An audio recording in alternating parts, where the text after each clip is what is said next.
Welcome back to the official Atari Games podcast. This is Jason here, and joining me, it's been a little while, but Ethan Stearns, VP of Games. Welcome back, Ethan. How's it going? Hey, everybody. Good to be back. Yeah, it has been a while. I mean, you've had so many more interesting guests to interview, so I think it's best that I step back and let you interview all those awesome developers and creators you've been working with. You know what the problem is? Like, there's so many games, It's true. and we just keep talking about games every week. And I was like, let's not do that this week. It's true. This is palate cleanser. Yeah, let's just chill. Let's hang out. Let's slow it down a bit because we do have more games podcasts coming, of course. Now, there would have been one of those this week, but as is the nature of production and things happen, sometimes schedule gets a little, not quite according to plan. But don't worry, there's stuff coming up. I'm already planning to have a podcast for Blood, for Mortal Kombat, all sorts of stuff. We're going to have a lot of things. And oh, man, and let's not forget Redacted, unannounced, of course. Ooh, Redacted. So, yeah, not literally, not capital R redacted. No. I mean, like, redacted game here. Oh, I thought we had a game called Redacted I hadn't heard of yet. No, we don't. It's more like a game that is cooking that we can't announce yet, but will. Ooh, that's a little bit exciting. of tease. Yeah, that's pretty cool.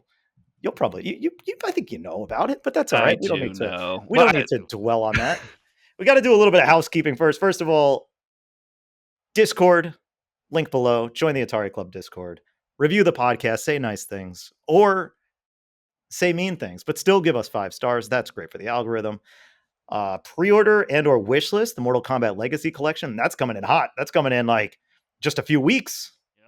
And this is coming out Friday. So what is it, like 2 weeks later? They're coming out this Friday? 3 weeks later. This is coming out on the 10th. Yeah, so we got 3 weeks.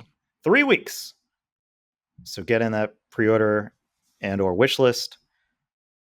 And since it's the 10th, when this comes out, you could check out the Bubsy 4D demo. Ooh. If you missed us at PAX West or Gamescom, you could just play that on your own time with some additional more content. even though. Yeah. Yeah, we got 2 extra levels in there. We got leaderboards open, so you can start competing for speed runs, even a few of the unlockable abilities. It's a pretty good demo. I think you're going to enjoy it. So check it out. And yeah, spread the word. Now I got a few things to cover here. I was like, what are we going to talk about? How are we going to do this? One-on-one.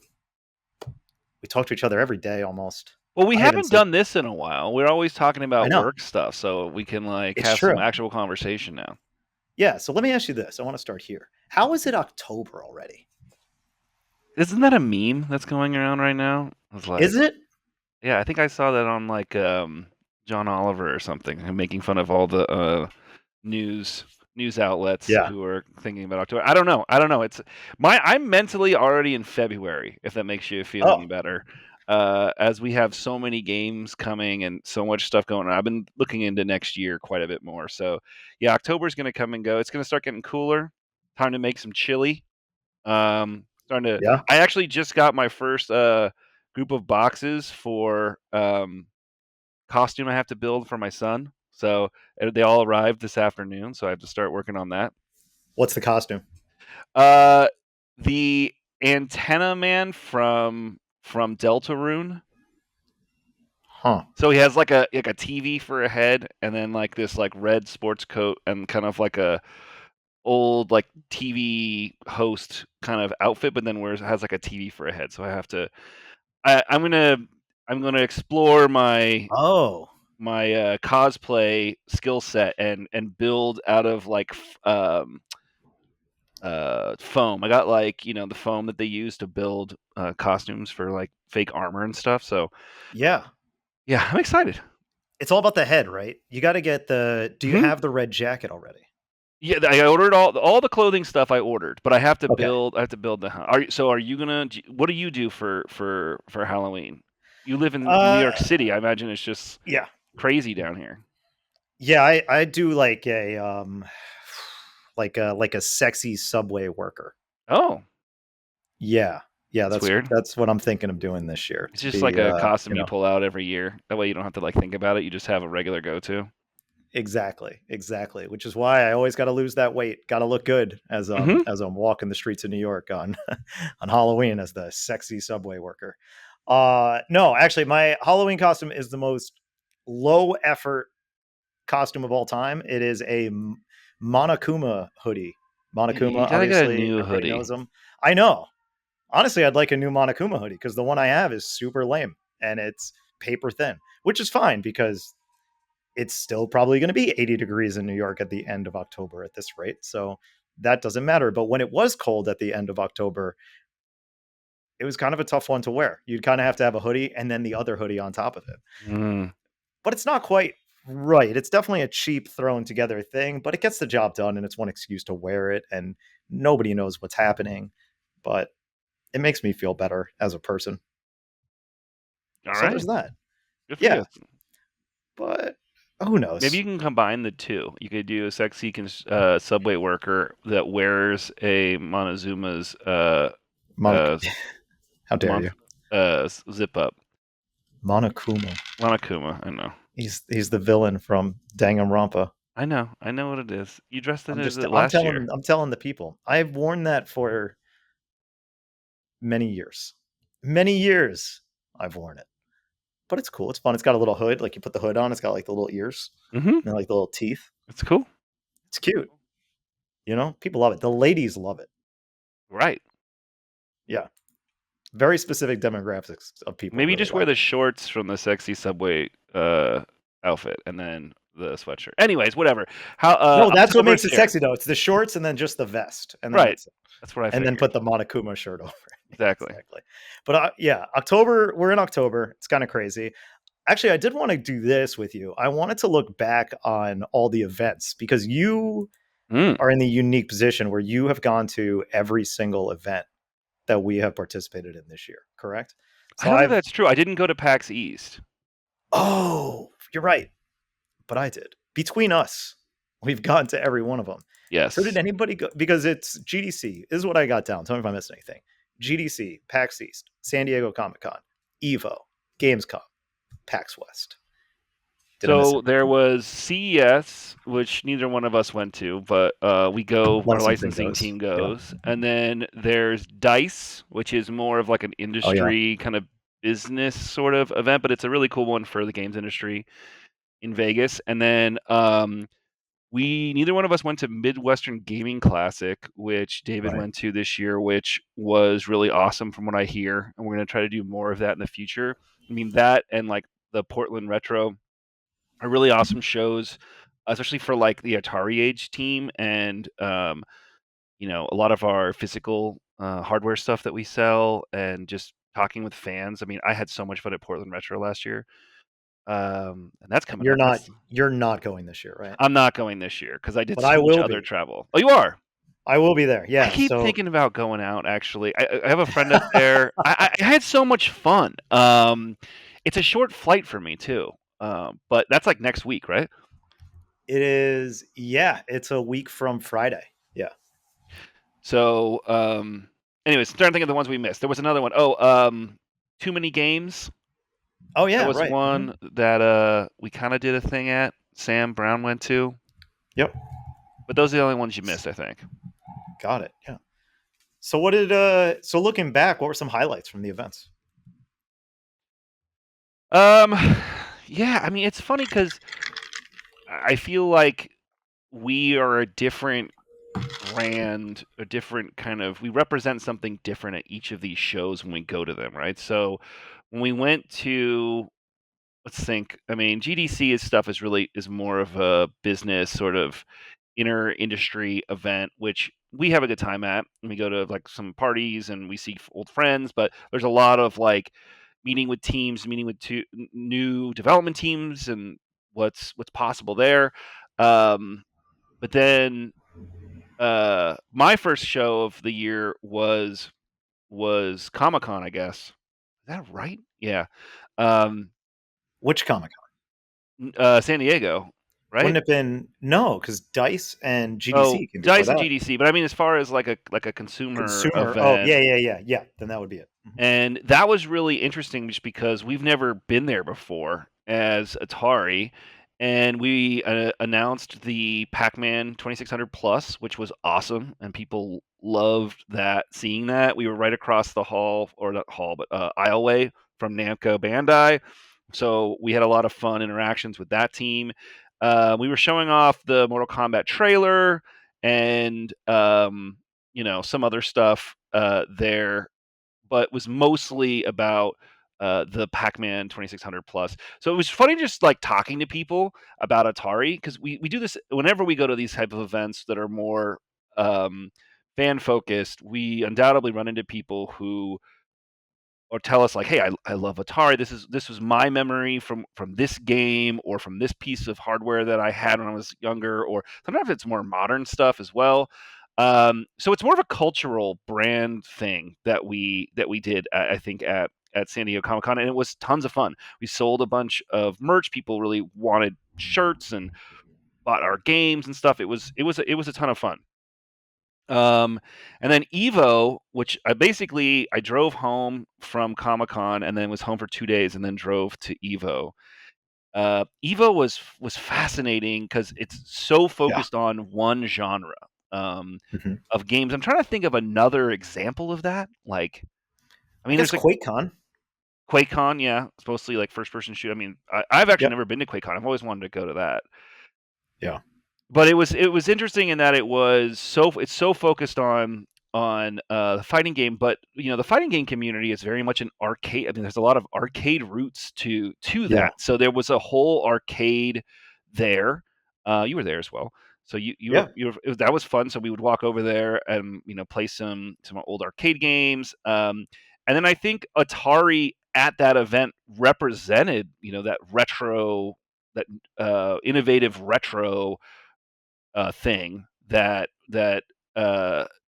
to the fighting game community that was there, and having Mortal Kombat and showing off Legacy Collection was great, because I think we fit right in, because people come over, they see Atari, like, Atari, that's weird, and we're like, let's talk about this thing that we're making, talk about the stuff that Digital Eclipse makes and the collections that they build, and it was really opening a lot of people's eyes in that sort of little corner of the games ecosystem to what Atari's up to. So that was really cool, and really being able to celebrate Mortal Kombat with a real hardcore fighting game community there was really fun. So that was probably like the most fun I had of the shows, because it was slightly more relaxed and there was just a lot of really interesting people to talk to. From there, I came home and then was home for 2 days, and then I went on a little bit of a vacation, and then I went out to Germany for Gamescom. Gamescom is wild. Um, it's a big mix of business and consumer stuff. So we spent a number of days taking meetings, showing off Bubsy, which was really exciting. We announced Bubsy 4D. The internet blew up. Everyone was really excited. That was fun. Showed off more of Mortal Kombat. Showed off Adventure of Samsara. Night Dive was showing off Outlaws. So we had a lot of like press meetings, which went great. And being out in Europe, you're getting to different outlets and different websites and writers that we don't always see when we're in shows in the U.S. And then there was the consumer floor, which I don't know. It's because I don't know. I don't know what it is, but maybe it's because it's like a lot of people don't speak or are speaking different languages. But like, I felt like we had less interactions with people at that consumer booth than we do at like PAX or other shows, where I feel like we have more fun interacting and talking with people at these shows. I don't know if you felt that way. There is definitely a language barrier Yeah. there as well. And I also think there's a greater level. I think the way we approached it, there was definitely more fatigue that's set in, because our booth was all the games and it was nowhere to kind of sit and relax. So I think there was a large degree of burnout that happened, especially by the last 2 days, when it came to being like, all right, we've been doing this for how many days, especially, I mean, after the running around, all those things, it was, but it was still cool at the same time. Like, I think the language barrier is definitely a big part of it, but every so often you would encounter somebody that did speak English and you said, oh yeah, cool, we have this whole thing. And it was kind of interesting to have to see kids approach it and then having their Mm-hmm. parents translate to get them to play the game, especially with Bubsy and things like that. And it was a great test case for a lot of the games, just to see people walk up, be able to play it and get through the game even without us having to say anything. I think that speaks to how well like the Bubsy demo was, how it played. It made Adventure of Samsara, demoing that, a lot more challenging. Yeah. And the other thing that I noticed at Gamescom is that it really reinforced the dissonance between the like the dominance of PC gaming in Europe and how many people were like, I would play this on a keyboard. I said, a Metroidvania? Yeah. Okay. I mean, Cool. my son's playing Silksong on a keyboard and mouse, and I think it's just clickety That's clickety crazy. clacky. It's crazy. That's Yeah, crazy. I know. I don't understand. I don't understand. I think the other thing about Gamescom is it's so big Yeah. that it almost feels like you're going to like an amusement park. The way that people walk around, it's almost like people are so like stimulated that as they walk through, they're just kind of like, you know, a little bit. There's just too much to consume. So I think people walk up to our booth and interact with something. Again, I thought like we were showing off the Pac-Man 2600 Plus, and I think people love seeing. They see Atari. We had a big, cool, like, I don't know, 8-foot tall 3D Fuji logo, and then It was behind that we awesome. had this wall with the beautiful art that Tim's team put together for the double feature collection on the Pac-Man, the new Pac-Man 7800, 2600 double feature cart. In the behind that, so I think people walked up and immediately have this nostalgia, and like you said, there were a lot of like younger kids there with their parents, and they would walk them over and explain to them what the 2600 was to them. The parents would, and like, this is Pac-Man, and talk about it, and the kids would play it. So I don't know, that's always really awesome to see, carrying Yeah. that gaming knowledge one generation to another. Yeah. So anyways, we finished up Gamescom, and then a couple people flew directly to Seattle. I went home for, I think, 2 days, and then flew from Seattle. Sorry, from Only one. I think only one of us went direct. Oh, I thought you 'Cause did. I probably should have, but instead I was home for maybe 2 nights. I think I played hockey one night between Oh my as gosh. well. It was a bit crazy because I think it was a super early flight out the next day as well, to actually go to Seattle, but hey, whatever. It's fine. And I went to Seattle for PAX. And it's funny, PAX has now been the show I think we've done the most in this era of Atari. Yeah, because it was 2 years ago, right? That was the first PAX we did in this version of Atari. Like, it's been, I don't know when Atari's been to PAX prior to that. I'm sure some version has been to them. I was thinking that about San Diego Comic-Con as well, probably at some point. But nevertheless, I love PAX. It feels like going home. Compared to being at Gamescom or even at Evo, where I don't really know how do we load in, like, how does this all work? What time? I don't know. There's rules and things you learn about conventions that you don't always know. I feel like I know PAX like the back of my hand. So it was a lot of fun there. We had some. We actually met this cosplayer named Uncanny Carlos. He goes by on social. Everyone should follow Uncanny Carlos.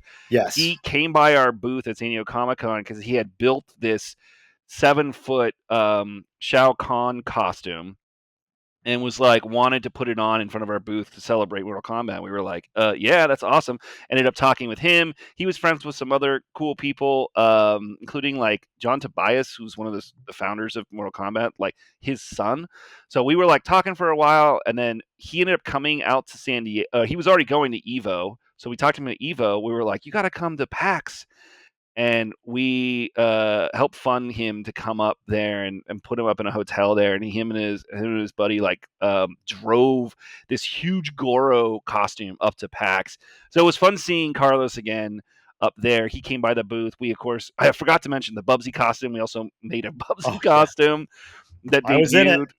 I was in it for a bit. So we had a lot of fun at PAX West, I think. I felt like the booth was at that point was basically running itself. People were walking up, playing Bubsy, having fun, playing Mortal Kombat Trilogy. We were showing off 2600 as well. Adventure. A few people made it through that adventure Adventure. demo. Yeah, like the crowd at PAX was amazing this year. I thought it really was amazing. Actually, I think the, the difference between PAX 2 years ago, making our debut, and seeing how that's evolved, like more so than just coming home, I think it is actually that like yearly marker where it's with the public. How are we doing? Right? What is the temperature of people coming into the booth?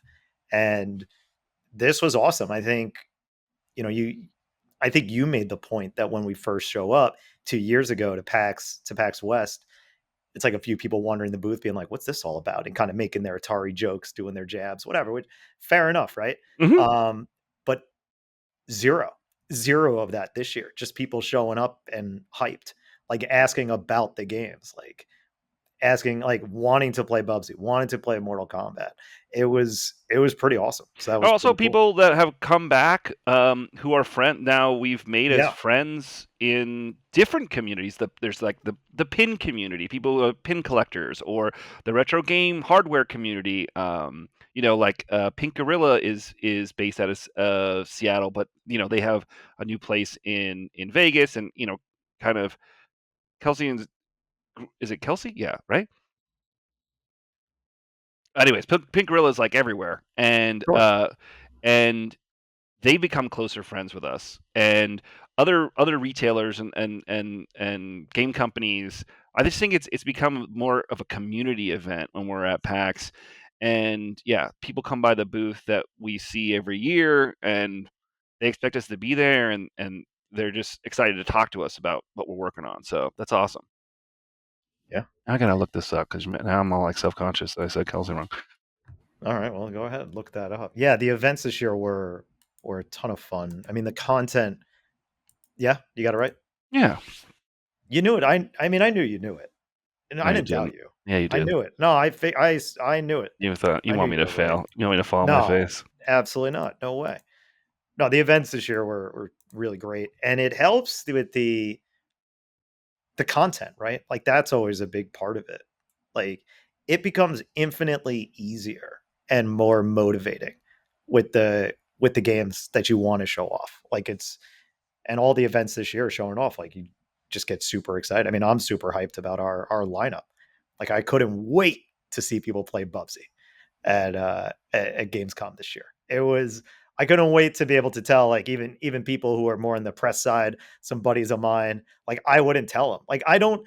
I think I brought this up like previously, not on a podcast, but it's like I do not, for the life of me, understand the motivation of people to leak things ahead of time Mm-hmm. because I want them to also be aware. I will tease and say, "Hey, watch this. Watch opening night live. Watch opening night live." Or I was telling some people, people will be talking about Atari during Gamescom, and then being able to be like, no, something's coming, and then see Bubsy being like, "Oh man," it's like that kind of reaction. Like I want everybody to be hit with that and see that big wave come. I don't want to spoil that. Where's the fun in that?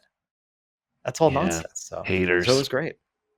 It was but it was really cool. That was a big part of it. I mean, even going back and showing off talking about Breakout at and iRobot at GDC earlier this year, or even Mm-hmm. having people play Fatal Run at PAX East. Like that was a lot of fun. Like all these games, like you get psyched to put in front of people. Like, I mean, come on, a Jeff Minter game only comes around so often, and to have people walk up and go through the weird process of explaining how to play a Llama Soft game. Come on, there's a fun to that. Oh yeah, and there's a lot of value too. I mean, like as much playtesting or quality control work we can do on our games. There's nothing like putting it on a show floor full of people don't have to stay in our booth. People don't have to play our games. Like they choose to walk up and play That's right. them, and they'll give their feedback. And so even if they don't talk to us, it's just interesting to watch dozens of people walk up and start playing Adventure Samsara, and it gives you lots of great valuable insight into how people address the game, and Yep. people have questions about things. So um yeah, anyways, I love all these events. I definitely stacked a lot of them back to back to back this year, and it burned me out a little bit. But I do love going to these shows and representing Atari at these places because it's really great to see how we've like the lore of who we are and the kinds of games we make and what we're doing, like how that's evolved over the last 3 years. Yeah, totally. Well, you've been a lot of places. You travel a lot of things. Let me do a hard pivot here and ask you this: Mm-mm. what's the best thing? And it doesn't have to just be one thing. If more things make the list, so be it. What's the best thing you've eaten this year? You and I both big food enthusiasts. Best thing We should I've eaten. we could compare some notes. What are some highlights? Uh, It could even be something you made, and you're like, you know what? It's not even something that I've found in some place in Germany. It could be anything. gosh, I don't know, man. Wow, I mean, I can't really think. I'm probably missing on something. I tell you, like every time I get to come out to New York to visit you, just like any corner slice of cheese pizza is like amazing, and that's the only thing I can think of right now. That is something nice. that I mean, we probably went out to some nice dinners while I was there, or tried some fun places, and I'm trying to think. Oh, actually, every time I go to Seattle, I love going to Oh yeah, this oyster place called Taylor's Oysters, I think that's what it's called. And they literally on have the hill. all of the tanks in the middle of the room, and it's just kind of flanked with like bar stools and stuff. And they bring over these like gorgeous plates of crab or oysters, or they had gooey duck like sashimi, like, and it's just so fresh. It's incredible.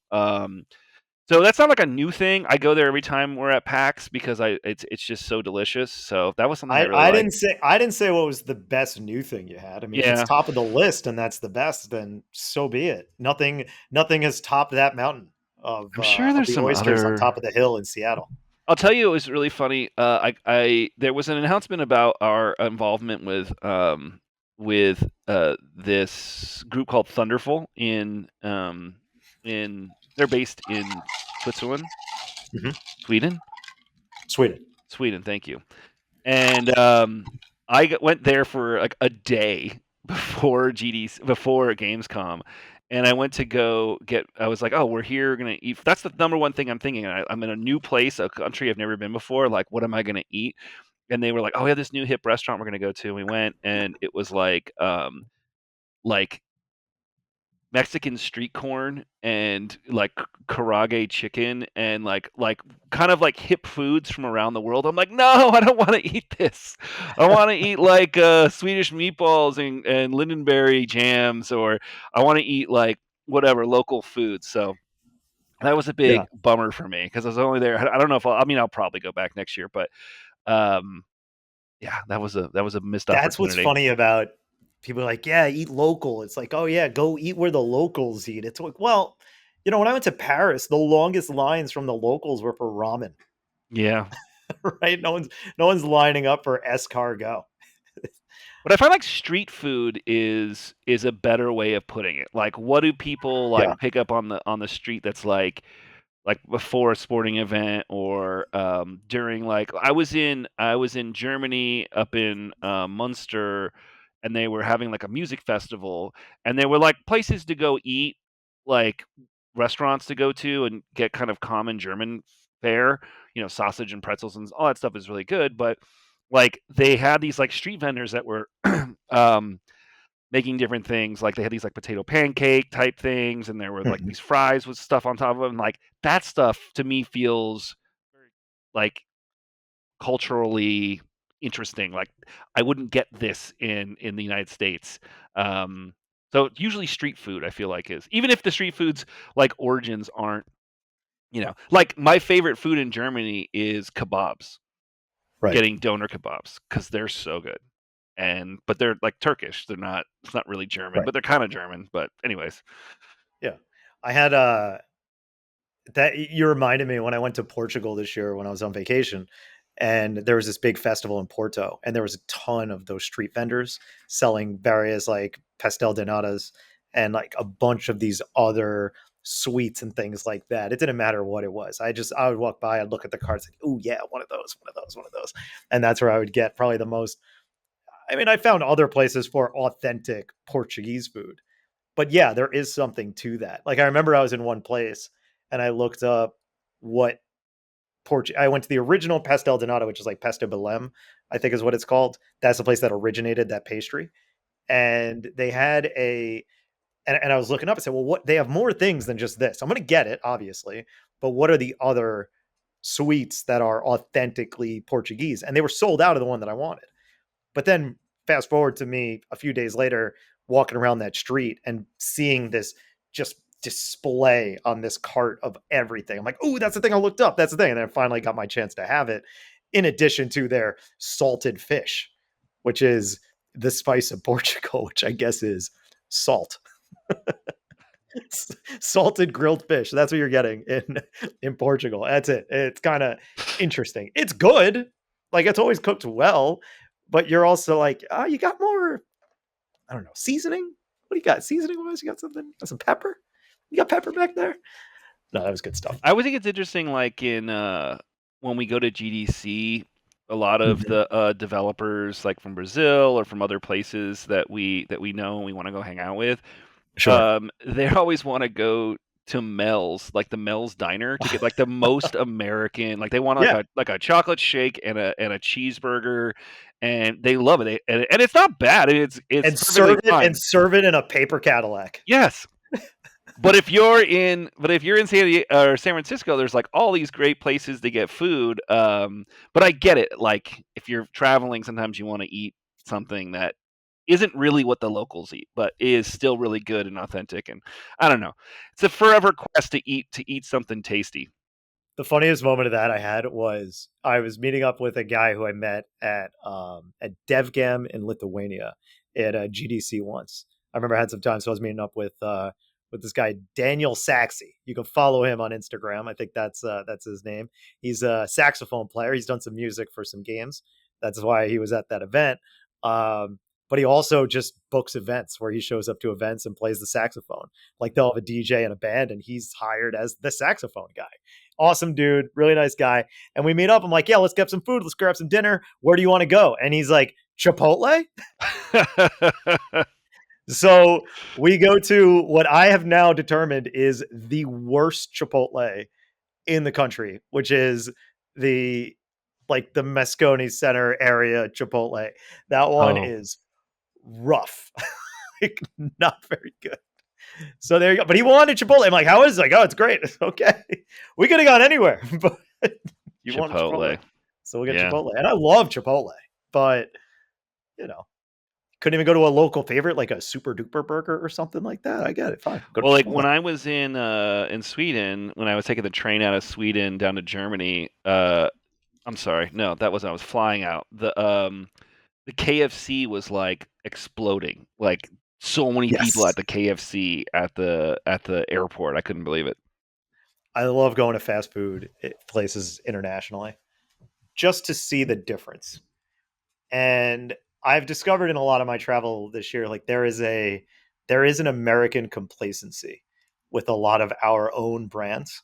Like you go into McDonald's, there is a McCafe with a beautiful assortment of sweets in every country that's not the US. Same thing with Starbucks. Same thing with, I'm struggling with a third example, but let's just go with those two. Pizza Hut. Example. Pizza Hut? Don't know. Did notice a Pizza Hut that was popping off in Portugal when I was there. Yeah, I guess it's good. I'm not a Pizza Hut hater. I'm in New York. Look, I love New York slices. Love John's Pizza, still top of the mountain for me. But Pizza Hut, I respect you. Pizza Hut buffets, soft spot in my heart. I gotta respect it. Let's go to my list. What else is on my list? Okay, we did that. Now I'm hungry, man. Sorry, I'll tell you the thing I've been eating. The answer I wanted to give you is like fried rice, because that's been like my new love. Is just I bought like a new wok, and I make rice all the time. I'll do like rice with like an egg on top, like a don, or like I'll just have leftover rice and whatever protein I have or veg, I'll just like fry in with my rice and have that for lunch. That's been like my new jam. That actually sounds pretty awesome. I think I just saw Sam the cooking guy. Mm-hmm. I like his channel. I think he just made a cheeseburger fried rice. Yeah, haven't watched the video, but saw it. I'm really excited too. That Yeah, sounds check good. that out. What's the most creative one you made? I don't really find them to be very creative. It's more just like I'm trying to dial in some. I really like ginger and garlic, so I like will take a whole nub of garlic. I'm sorry, of ginger, and I'll mince it down and then fry that up with shallots and garlic, and then just once I have that, and then fried, and then the rice and and at the end I put some scallions on it. Like anything else that goes in there, if there's like some leftover chicken, or I have some like bell peppers or any veggies or whatever, like doesn't really matter. That's more just filling, but it's that initial sort of like aromatic base that I really love making. I'm just thinking about that ginger. I Yeah, love ginger. it's got to be good. All right, that sounds good. Now I'm hungry. All right, we've established it's October. This comes out October 10th. It is October, yes. That means there are just over 2.5 months left of the year, which is crazy. Which is crazy. What is it that you're looking forward to the most in the next 2.5 months? Besides our holiday break, um, what do you mean, like from Atari, or Could be just anything. Could be anything. We're just talking. Could be you know? Atari. Could I be. do. I find that here. I'll say this. I find that I Atari has become like so intrinsically tied to my life that it becomes difficult to separate the two, Right. which is probably not good. But I like all this stuff we're doing, so it's probably not that bad either. But Yeah. yeah, I could look forward to a lot of things. But yeah, it could be any of those things. Like I'm looking forward to a hockey tournament that I'll be playing in Well, when there you go. this podcast drops. I'm looking forward to Portland Retro. That's gonna be cool because I've never been. You didn't go? Never been. Oh my god. Okay, well, let's talk about Portland Retro in a second. But I'll just say Okay. to answer your question, I think it would say Halloween. Okay, I'm cool. kind of Love it. a dork for like the holiday season in general, and like mostly because I love cooking, right? So I feel like Halloween is the first of the like events every month between like Thanksgiving and then I celebrate Christmas at the end of the year. So like there's opportunities to like have theme like, oh, I'm gonna make a big pot of chili, and then Thanksgiving I Ooh, always have a bunch of stuff I pumpkin make. pumpkin fried rice. Can you make a pumpkin fried rice Yeah, of course. or a candy corn fried rice? I want to. Don't do that. I don't think I should do Don't that. do I think that. that will just melt. That'd be So, disgusting. one of the best things about Portland Retro is that I think it's the biggest free play arcade at any convention Oh, out there, and well, wait. I was at California Extreme, so I it's guess you haven't different. been to that. No, I Okay. haven't, but I think it's different. In California Extreme is like showing off new stuff. This is literally No, like it's a lot of old stuff. Yeah. any any arcade game that you can think of. If you're like, Okay. oh, this arcade game, it's probably there. In They got all the addition, Time Crisis. they definitely have a time crisis. Well, it's more retro oriented, but Yeah, this sounds a lot like like California Extreme. incredible collection of arcade games. I had so much fun playing arcade games, but the most fun I had was that um what's the pinball company? My brain just went blank. Stearns. Williams. I think I Stern. would know because it sounds like their How? last name. Yeah. What? Stern Pinball had all of their pinball machines there, and then had like the ones with like, because they have all these ornate like toppers and like other things like that, like you can make your home pinball machine like this ultra premium thing. They had them all there, and I played so much pinball while I was at Portland Retro that I swear I was getting calluses on my hands from like playing so much. They had the new X-Men one there last year, and I played Mhm. so much of it. It They have was the awesome. Godzilla one. The Godzilla one is insane. That They had one's my buddy has the Godzilla one, so I play that one a lot. They had a Godzilla one. They had, of course, the Stranger. The Jaws one is probably my favorite. If I had to oh like yeah. decide and buy one, I'd probably buy the Jaws one. It's first of all, it's just beautiful looking, and like the routes on it are like really fun. Some of them I find like I don't really like the routes on them as much, like the Godzilla one and like Stranger Things. I get kind of frustrated with. but Oh, like interesting. the X-Men one and Jaws is really fun. You're gonna have a blast. Okay. Yeah, I'm excited. I'm very And I'll send you curious. some food recs for when you're there. But you've been to Portland a I've been bunch of to Portland times. a few times. My dad lives there. I got a bunch of so I got a map, but always looking for new spots. You know, we have my dad and I don't have exactly the same tastes. My tastes are a little bit broader than his, which is funny because his wife also like I'm more aligned with her, whereas like where his limits end, hers and mine are both kind of aligned. So we have occasionally like dragged him to places that he would never go to, which is pretty good. But yeah, definitely sent on my way. And I don't have much familiarity with that specific area because I don't think there's much in that area at all. Yeah, there's not a lot in that area. You kind of have to cross. You can cross over the bridge into kind of like a Chinatown type area. So there's some stuff, some dumplings, and some spots over there. But that was embarrassingly my first time in Portland. So uh, myself need to explore it more. But you'll also have Nicole. Um, I assume Nicole's going to be there. She's from Portland, Oh and yeah, or probably. she lives in Portland, and so she knows tons of stuff as well. So you'll have a good guide. The one spot I love to hit up in Portland, and I go there. I think every time I go there is a Cuban place called Pambiche. That's my that's my favorite restaurant in Portland. So good. You So should you should take you should convince the whole crew to go to Alibi, which is like a tiki place, but also oh, is like alibi. karaoke, like a really great like karaoke bar. I think they have I food was, and stuff there too. I was trying to think about why I knew the name. Why I was thinking alibi. I knew I it, think it's called Alibi.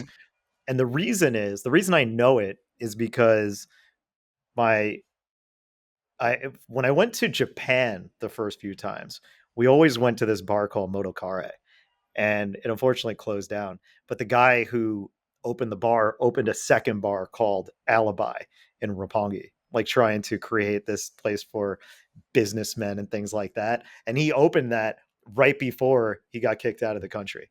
So Oh, really? didn't yeah. It was this Korean guy named Kim, and he was awesome, and Motokari was great. And then I think by the time he opened Alibi, it was just like a big mistake. So we did get to go there. Me and my buddy did go to Alibi while it was being like kind of begrudgingly ran by one of his disciples. This guy named Hero, who was way out of his element, but still had a good time. Anyway, I don't think that place is open either. So that's what I thought about when you said Alibi. The Alibi spot in Portland. Portland is awesome. And I would recommend that, like, normally we go somewhere, I recommend like game stores or arcades. Mm-hmm. I have a number of those marked on my Google Maps, but like there's no reason to do that while you're in Portland because they're all Right. going to be at the show. Right. And I think like the two biggest arcades bring in a bunch of the machines that are there. So Oh, like ground control. I know ground ground control. control, exactly. Yeah. Cool. Good stuff, Anyways, man. All right, I got what else I you got got? one more Do thing we I have want to talk trivia or about. anything? Do we have any fun the games to Yeah. play? Yeah, we do. I did make a game for you specifically, Nice. calling this the top 10 game. And this is where we're going to end the podcast. Oh, okay. Um, I went to Moby Games, Oh, and I okay. and I need you to not cheat. I Okay, won't cheat. don't What does cheat. that mean? Why do you say like I cheat often? I don't cheat. I'm just saying, because you might start typing, you'll be like, "Oh, let me look this up." No, Um, I'm looking at places I'm gonna send you in Portland.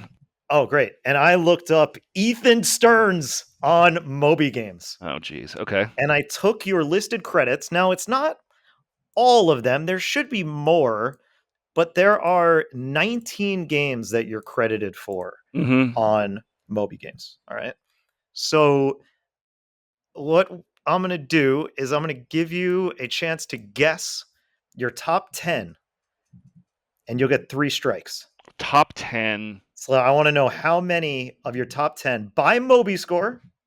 meaning that's their like rating of how good they were. Yeah, if you need a no, well let me recap here because I was told by somebody, I don't remember who it was, but they always liked it when I explained what the Moby score was. So I will do that for you and for that person. So the Moby score is the Bayesian average of critic and player ratings. You can use the Moby score to get an idea of how others feel about the game. Now, are you familiar with what the Bayesian average is? What that means? Yeah, it's a small island off the coast of the Philippines, right? No, I mean, it might be, but it's also based on the Bayesian inference, which is a method of statistical inference in which Bayes' theorem is used to calculate a probability of a hypothesis given prior evidence and update it as more information becomes available. So now you know. Oh, that Bayesian, yeah. Yeah. So there you go. Basically, what you need to know is it's kind of a blend of critical and user uh, feedback.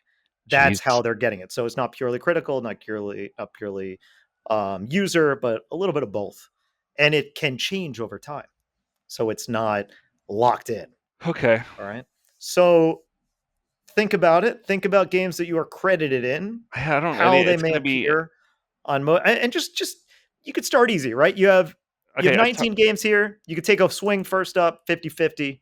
Yeah, that's Basically, 50-50 exactly. Atari 50. That's what I figured would be number one. that's number one. You got it. Let's see if you can go Um, down the list of I don't know if if I'm you go one, two, three. if I'm credited on uh the other like DE projects. Because Okay. otherwise, I think those would be because DE projects score really high, and that's the other thing. A lot of my project, I definitely worked on projects that didn't score didn't get a lot of like critical press. Do you want a Um, range? Do you want a range here? I could give you a bit of a range how if you're about curious. is Quamp 2 on the list? Uh, Quant 2, no. Nobody has sent in those credits for Quant 2, so that is not on the list. That's strike one. Is Mundan on the list? Yes. Mundan is on the list. That is number 6. Oh, I also haven't told you. So Atari 50 at number 1 has an 8.6 Moby score. Interesting. Mundan 2021 MWM Interactive, that has a 7.3 is number 6. Those are probably the two games that I'm most proud to be associated with. I think that they're Wow. some of the best, like, if, anyways, I think I'm very proud to be part of both of those titles from, different parts of my career.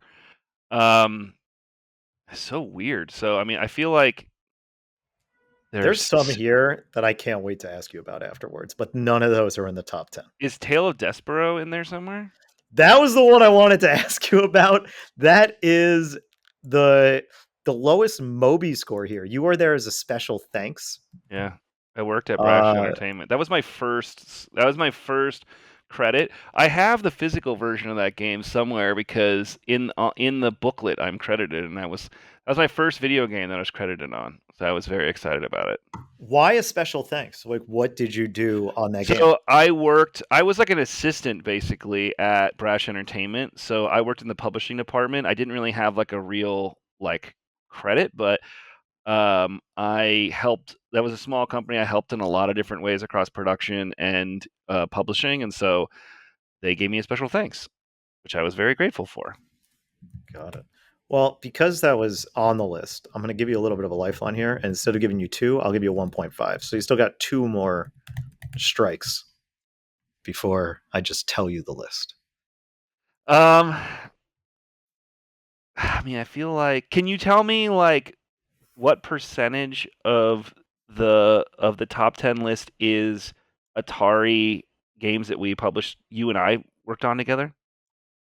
Why would I do that? Okay, fine.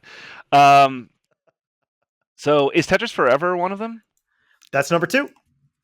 Okay, so the DE games are crediting. So, um, what else would be on there? Yars Rising?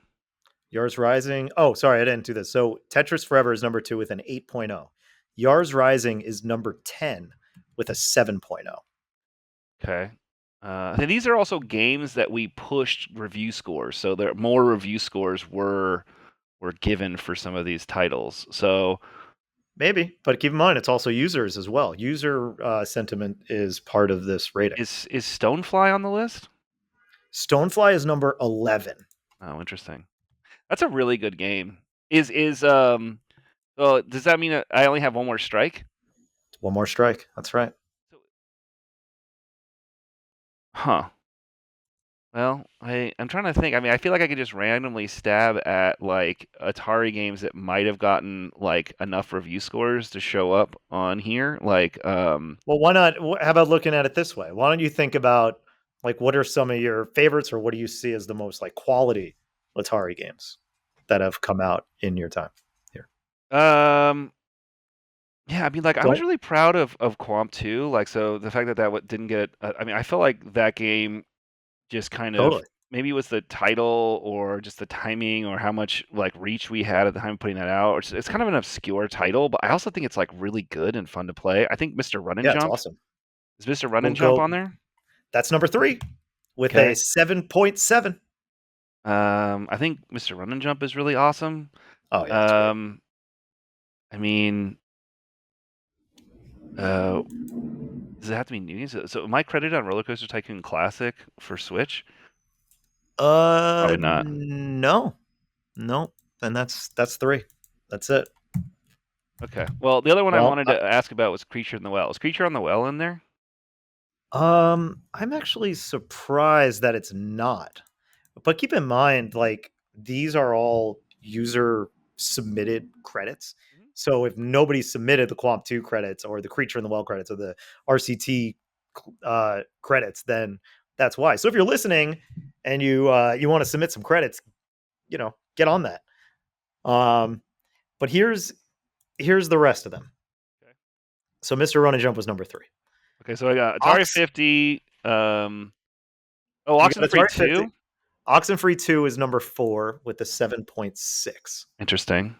Now, this is why I was trying to get you away from the critics thing, because number 5 with a 7.5 is Adventure of Samsara. Oh, interesting. Yeah. I'm Then actually really proud of that game too. Yeah, that game's And awesome. not because like we crafted it or like came up with the idea of it, but I think that was a team that was making something beautiful and interesting. And you and I like met that team and saw their game and really saw opportunity. Like that game people needed to play that game. Anytime we can do that, like in the sea of billions of video game ideas, if we find someone who really has passion and like has made something special and help that idea get to more people, that's stuff that I'm proud to be part of. And I really feel that way about that game as well. Yeah, I agree. Game's awesome. Definitely everybody should check that out if you haven't done so yet. Then number 6 was Mundon. Number 7 with a 7.3, also with a 7.3, Pixel Ripped Oh, 1978. yeah, that makes sense. Yeah. Number 8, excuse me, 7.3, Breakout Beyond. Okay, yeah. And I Also thought a you great might have, game. yeah.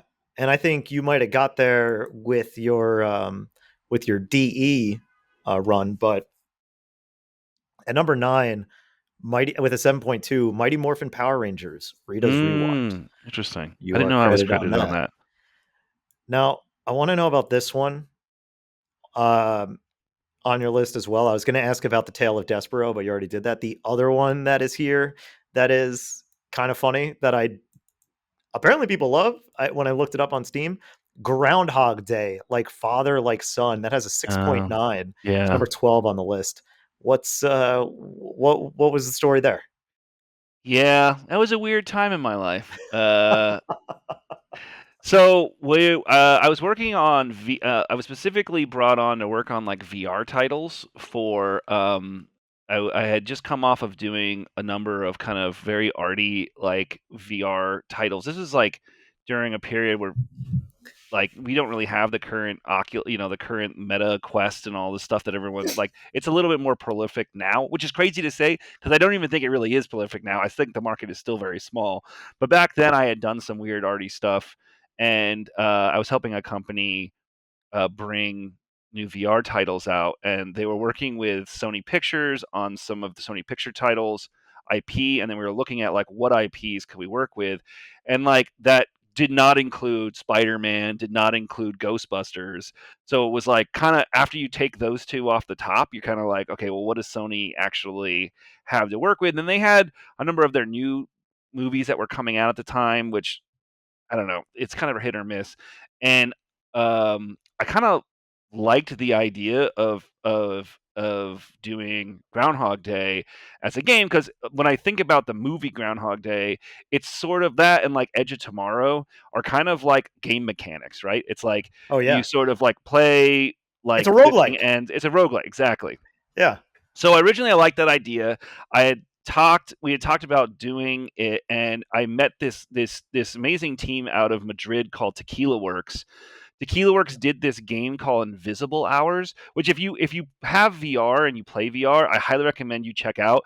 It's a really I've never seen anyone do this again, but basically it's like a murder mystery that plays out in real time in this mansion, and you can go anywhere in the mansion you want and like follow people, and so like different characters will meet up and have conversations, and the design and layout of it is just so genius. It was a really incredible VR experience. I'd never seen anything like that before.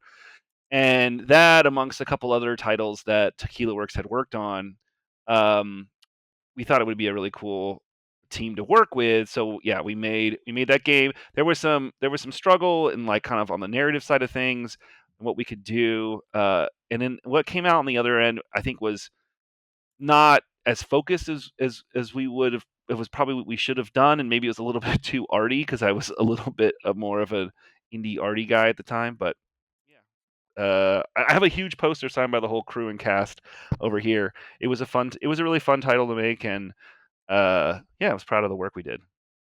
It's pretty cool. I was surprised to see when I looked up the Invisible Hours. That was a Game Trust game.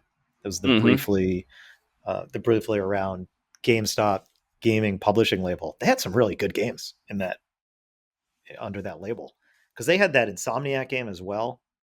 They picked up. They tried to do something with those guys, the guys that did the Order, 1886. I think they did something with those Oh guys too. yeah.